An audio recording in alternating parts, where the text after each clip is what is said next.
જય આદિવાસી, જય સંવિધાન।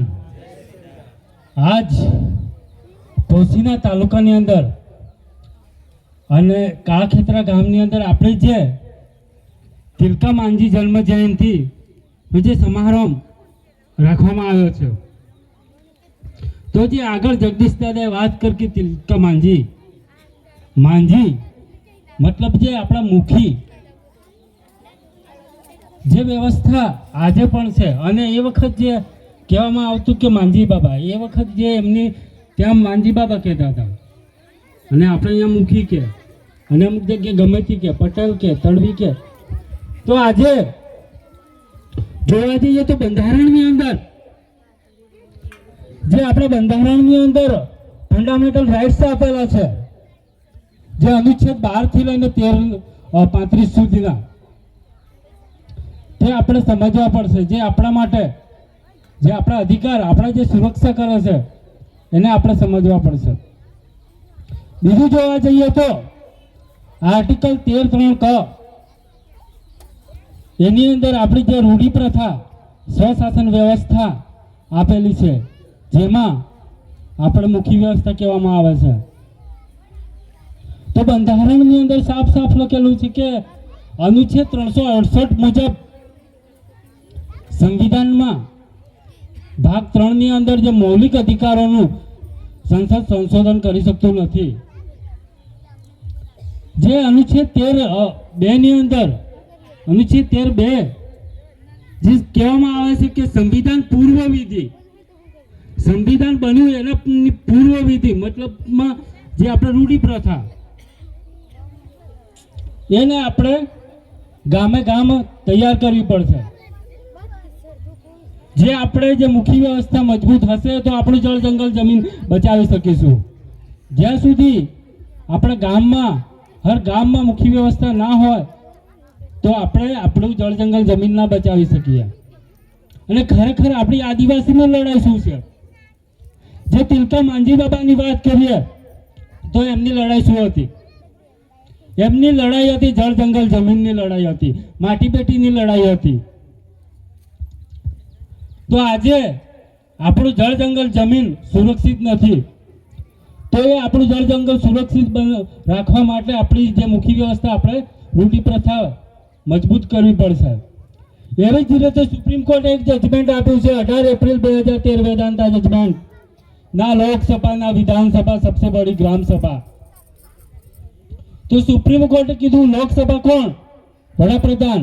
વિધાનસભા કોણ? મુખ્યમંત્રી। એનાથી ઊંચી આપણે જે મુખી વ્યવસ્થા, જે ગામનો મુખી છે, એ આપણો સુપ્રીમો છે। સુપ્રીમો સુપ્રીમ નથી, સુપ્રીમો આપણે ગામનો જે મુખી છે એ આપણો સુપ્રીમો છે।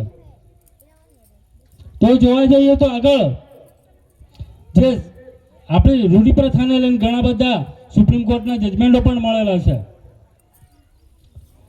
તો આગળ વાત કરીએ કે જે જમીનની વાત કરીએ, હવે કેન્દ્ર સરકાર અને રાજ્ય સરકાર કહે છે કે જમીન અમારી છે એમ, પણ સુપ્રીમ કોર્ટનું જે જજમેન્ટ કહે છે 11 જુલાઈ 1997 સમતા જજમેન્ટ, આંધ્રપ્રદેશનું જજમેન્ટ કહે છે 5મી અને 6ઠી અનુસૂચિત ક્ષેત્રમાં કેન્દ્ર સરકાર અને રાજ્ય સરકારની 1 ઇંચ જમીન નથી, તો બી છતાં આપણી જમીન હનન થાય છે।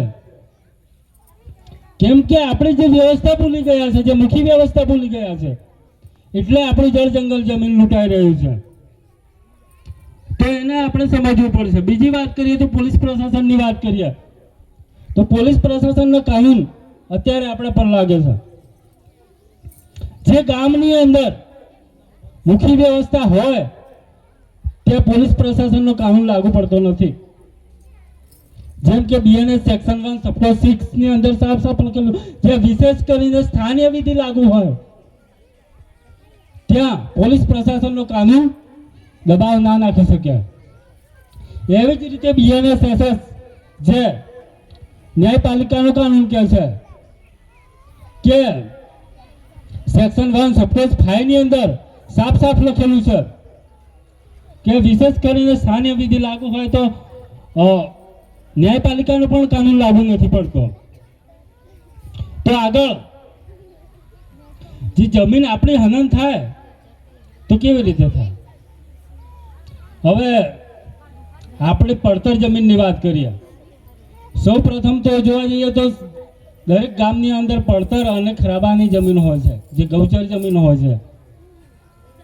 ત્યાં પણ જમીન છીનવાતી હોય છે કે કેન્દ્ર સરકાર અને રાજ્ય સરકાર નક્કી માણસો કે અમારી જમીન આવે છે.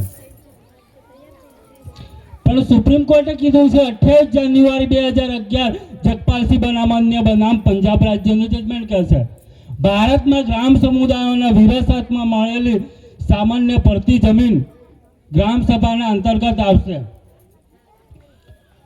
તો આગળ વાત કરીએ કે ચિઠ્ઠી મળી ગઈ છે.